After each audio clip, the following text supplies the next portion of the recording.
नाज़रीन गिरामी अस्सलामु अलैकुम वरहमतुल्लाहि वबरकातुहू। सीधी बात के ताज़ा तरीन प्राइम टाइम में आप लोगों का इस्तकबाल है। नाज़रीन मैं अंसार अजीज़ नदवी इस वक्त के ताज़ा तरीन प्राइम टाइम में यानी इवनिंग प्राइम टाइम में आप लोगों के सामने कुछ अहम तरीन खबरें, कुछ वीडियोस, कुछ तस्वीरें और उस पर तबसरा रखने की कोशिश करूँगा, जिसमें कैंडी बाबा नामी एक शख्स गिरफ्तार कर लिया गया है जिसने 100 करोड़ रुपये का चूना लगाया था आवाम को। पालनगर घोटाले में बीजेपी रुकन असम्बली के घर सीबीआई का छापा पड़ गया है। कई लीडरान मुश्किल में आ सकते हैं और बहुत सारे लोगों पर शिकंजा कस सकता है। दिल्ली में हालात ख़राब हैं, स्टेडियम को कोरोना अस्पताल के तौर पर इस्तेमाल किया जा सकता है, इस तरह की खबरें आ रही हैं। बरतानिया में एक बदतरीन शरारती लड़के की खबरें सामने आ रही हैं जिसने सिर्फ 16 साल की उम्र में 191 बार पुलिस ने जिसको गिरफ्तार किया है। कौन है वो देखते हैं। सैयद अहमद बुखारी के पीआरओ का कोरोना से इंतकाल हो चुका है, जिसकी वजह से एक मरतबा फिर जामिया मस्जिद बंद की जा सकती है नमाजियों के लिए, ऐसी बातें सामने आ रही हैं। योगी हुकूमत ने गौकशी पर इस वक्त मजीद एक सख्त सज़ा बनाया है। 10 साल की जेल और 5 लाख का जुर्माना अदा करना पड़ सकता है। आपको चंडीगढ़ से खबर आ रही है कि एक माँ ने अपने बच्चे को सिर्फ इसलिए मार दिया क्योंकि वो मामू और मुमानी को सबसे ज़्यादा चाहता था। नाज़रीन जाते हैं तफसीलात में और उस पर देखते हैं कि क्या तफसीलात हैं और तबसरा है। उससे पहले आप लोगों से दरख्वास्त है कि जिन लोगों ने हमारे चैनल को सब्सक्राइब नहीं किया सब्सक्राइब कर लें। हमारे इन वीडियोस को दूसरों तक पहुंचाने में हमारी मदद करें। 1 मिलियन सब्सक्राइबर्स के दौर में आप लोग शामिल हो जाएं, ज़्यादा से ज़्यादा इदारे को मजबूत करने और उसको फैलाने में हमारी मदद करें। नाज़रीन आइए कैंडी बाबा की बात करते हैं, जिसको गिरफ्तार कर लिया गया है, जिस पर इल्ज़ाम है कि 100 करोड़ रुपये का चूना लगाया है आवाम को। जी हाँ, कैंडी बाबा के नाम से मशहूर राजेश नामी धोखेबाज को हरियाणा पुलिस की क्राइम ब्रांच ने गिरफ्तार किया। ये कामयाबी पुलिस को पीर की देर शब उस वक्त मिली जब वो फरीदाबाद सेक्टर 30 में छुपा बैठा था। बताया जा रहा है कि लोगों को सस्ता सोना फरोख्त करने, बैरून ममालिक भेजने, उनकी दौलत दुगनी करने का लालच देकर कैंडी बाबा ने तकरीबन 100 करोड़ की ठगी की थी और 2018 से ये शख्स फरार था। ये बाबा ढोंगी बाबा, झूठा बाबा, जालसाज बाबा। गिरफ्तारी के बाद कैंडी बाबा को पुलिस हिरासत में भेज दिया गया। बताया जाता है कि मंगल के रोज क्राइम ब्रांच ने इसे मकामी अदालत में पेश किया था, जिसके बाद ठगी करने वाले इस शख्स ने 10 दिनों की पुलिस हिरासत में भेज दिया गया। गिरफ्तारी के बाद पुलिस ने मीडिया से बातचीत करते हुए कहा कि कैंडी बाबा बुनियादी तौर पर कुरुक्षेत्र के शरीफगढ़ का रहने वाला है। शुरू में उसने बाबा बनने का ढोंग किया और अपने भक्तों को कैंडी तकसीम करते करते कैंडी बाबा के नाम से मशहूर हुआ। फिर उसने अपना नाम बाज़ाब्ता कैंडी बाबा रख लिया, हालांकि असल नाम उसका राजेश है। पुलिस ने यह भी कहा कि कैंडी बाबा ने फरीदाबाद के अलावा कई दीगर अजला में भी लोगों से ठगी की है। लोगों को सस्ता सोना फरोख्त करने और बैरून ममालिक भेजने का झांसा देकर पैसा ऐंठने का काम किया करता था। 2018 में जब लोगों को उस पर शुबा होने लगा तो वो फरार हो गया। CIA इंचार्ज सुरेंद्र सिंह का कहना है कि मुलजिम ने लोगों से तकरीबन 100 करोड़ रुपए की ठगी की है। साल 2018 से वो फरार था। फरीदाबाद के अलावा रियासत की कई अजला में इसके खिलाफ तकरीबन 30 मामले दर्ज किए गए हैं। तो ये है एक और बाबा की कहानी, राजेश, जिसने लॉकडाउन की वजह से फरीदाबाद में यहाँ पर छुप कर बैठा था। तो उसी वक्त पुलिस ने जो इसकी तहकीक में थी, छानबीन में थी, उसको गिरफ्तार कर लिया है। भाई से बाबाओं की कहानी भारत में कोई नई नहीं है नाजरीन। अलग अलग किस्म के जराइम में मुलवस होना और जिस्मानी हरासा करना और अपने मुख्तलिफ़ किस्म के लोगों को ठगना अलग अलग अंदाज़ों में और लोगों के मजहबी जज्बात के साथ खिलवाड़ करना, उनके अकायद के साथ खिलवाड़ करते हुए लोगों को लूटने का एक काम, भारत के अक्सर बाबाओं का नाम इस फहरिस्त में दर्ज हुआ है। और कई शहरों में, रियासतों में इनके खिलाफ मुख्तलिफ बाबाओं के खिलाफ भी इस वक्त मामला चल रहे हैं और मुकदमात भी चल रहे हैं। नाज़रीन पालना घर घोटाले की बात करते हैं, जिसमें बीजेपी रुकन असम्बली के घर पर CBI ने छापा मारा है। जी हाँ, उत्तर प्रदेश के पालनागर घोटाला, क्रेडिल हाउस घोटाले की जांच कर रही CBI ने जांच की रफ्तार तेज करते हुए मंगल की शब लखनऊ में बीजेपी रुकन असम्बली नीरज बोरा के घर छापामारी की है। CBI ने बीजेपी के रुकन असम्बली के 2 भाइयों से पूछताछ भी की है। इस घोटाले में एक NGO का नाम भी सामने आ रहा है, जिसके तार बीजेपी रुकन असम्बली से जुड़े हुए हैं। छापामारी के दौरान CBI ने NGO के दस्तावेज भी खंगाले। इस मंसूबे में जबरदस्त धांधली की बात सामने आने के बाद CBI को उसकी जांच सौंपी गई थी। घोटाले में कई लीडरों अफसरों के करीबियों पर शिकंजा कसता नजर आ रहा है, जो लोग इस घोटाले में शरीक होकर के आवाम के पैसों को लूटा है और बीजेपी लीडरान इसमें मुलव्वस हैं। साफ बात CBI कहने से हिचकिचा नहीं रही है। इस घोटाले में रुकन असम्बली के NGO के शामिल होने की जानकारी CBI को मिली थी, जिसके बाद CBI ने छापामारी की। बताया जा रहा है कि पीर को भी CBI ने रुकन असम्बली की रिहाइश पर छापामारी की थी। उनके 2 भाइयों को पूछताछ के लिए जांच एजेंसी के दफ्तर में तलब किया गया था।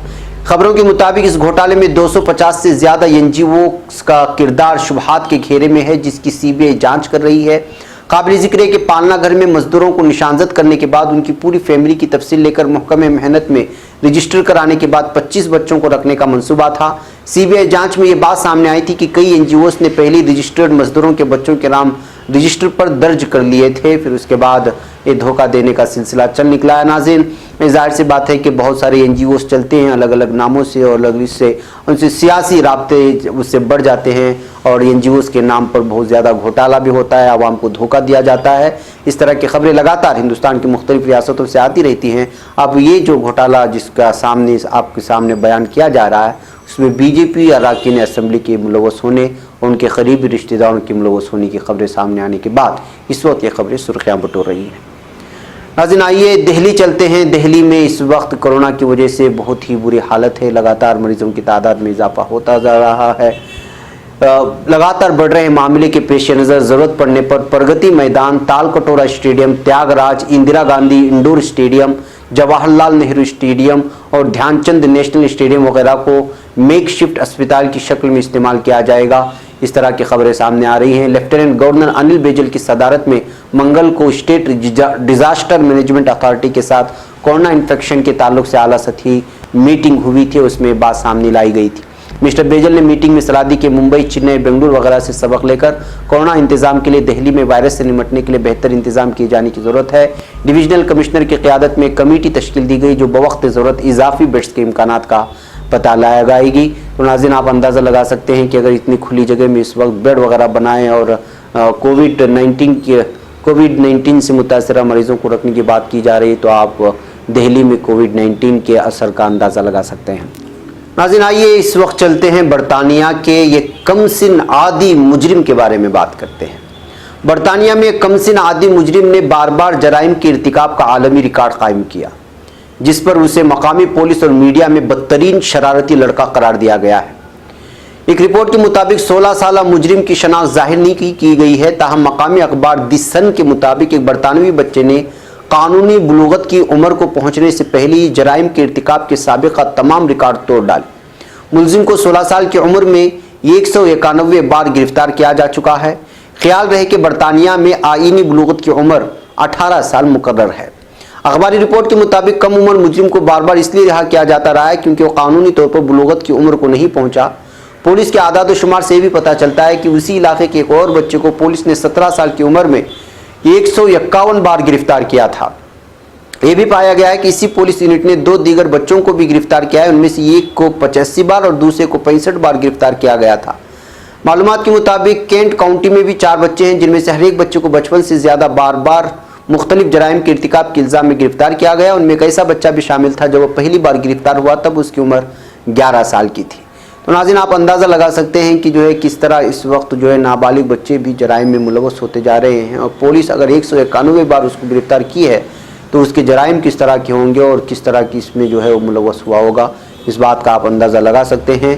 पुलिस के बयान और प्रेस रिलीज़ के सामने आने के बाद इस वक्त खबर जो है बरतानिया में सुर्खियाँ बटोर रही है।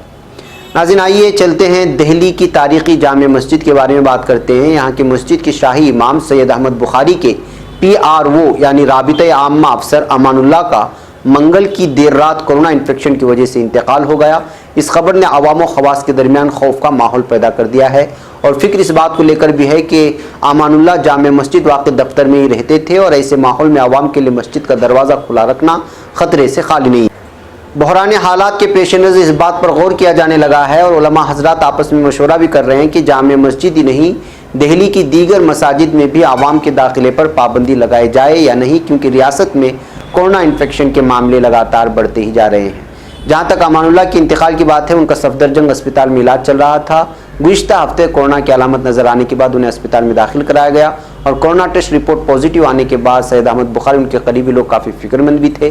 बिलाखिर मंगल की देर रात अमानुल्लाह कोरोना से शिकस्त खा गया और मालिक के हकीक़े से जा मिले हैं। इसी बात को लेकर के इस वक्त ये बात की जाने लगी है कि क्या नमाजियों के लिए मस्जिद को खुली रखना क्या ये मुमकिन है या उसको जो है पाबंदी आयद की जाए, इस बात पर गौर व खोज किया जा रहा है। इस बात को लेकर के खबरें सामने आ रही हैं।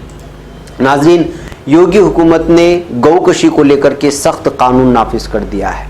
जी हाँ, और ये ऑर्डिनेंस भी पास हो गया है। बताया जा रहा है कि एक तरफ हिंदुस्तान में कोरोना बहरान की वजह से हंगामी हालत पैदा है, दूसरी तरफ योगी हुकूमत ने खामोशी के साथ काबीना में गौकशी से मुताल्लिक कानून में तरमीम के लिए ऑर्डिनेंस पास करा लिया। रियासती हुकूमत ने मंगल के रोज काबीना की मीटिंग में गौकशी रोकथाम तरमीम ऑर्डिनेंस 2020 पास किया, जिसके मुताबिक अब गौकशी के कसूरवारों के लिए कैद की सजा 7 साल से बढ़ाकर 10 साल कर दी गई। अलावाजी जुर्माना भी 3 लाख से बढ़ाकर 5 लाख कर दिया गया है। मीडिया जराये से मौसूल हो रही खबरों के मुताबिक गौकशी पर योगी हुकूमत ने सख्त कदम उठाया है।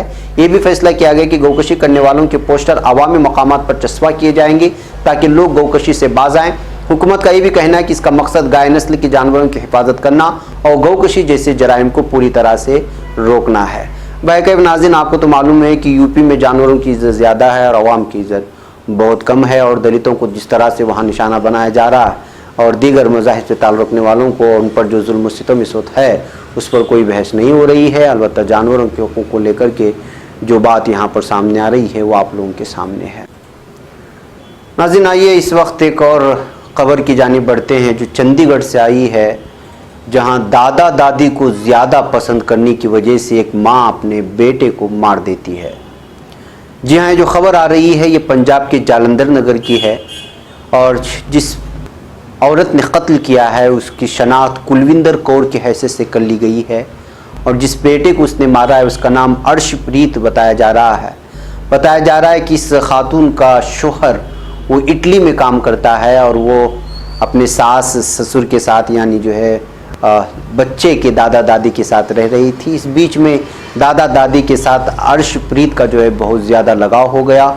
इसकी वजह से वो हमेशा से ये सोच रही होती थी कि बच्चे को उससे दूर किया जा रहा है और बच्चा उससे दूर होता जा रहा है। इसीलिए जो है कल खाने के दौरान अचानक जो है अर्शप्रीत के कमरे में जो है चाकू से जो इस्तेमाल होती है किचन वगैरह में मतबख में, उस चाकू से कत्ल करके जो है वहाँ से खुदकुशी करने के लिए घर से कूद जाती है पहली मंजिल से, लेकिन जो है वो बच जाती है और उसका अस्पताल में इस वक्त इलाज हो रहा है।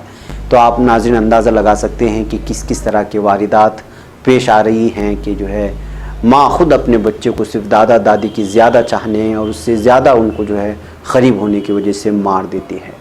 ये हालात बनते जा रहे हैं इस वक्त जराइम के, और इस तरह की जो है नफ्सियात का आप अंदाज़ा लगा सकते हैं कि क्या क्या चीज़ें हो रही हैं।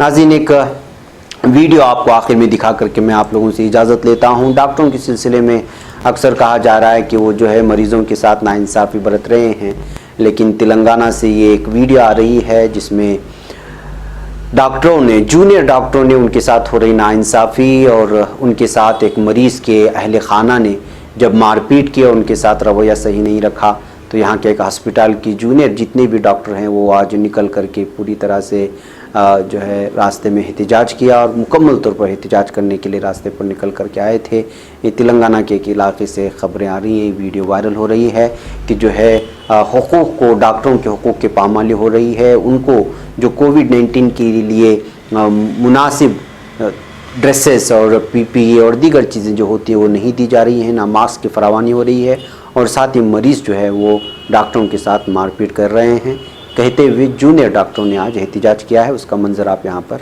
देख सकते हैं। वैसे नाज़रीन, मुझे यहाँ पर इजाज़त है, इंशाल्लाह फिर आप लोगों से मुलाकात होगी। अस्सलामु अलैकुम रहमतुल्लाहि व बरकातहू।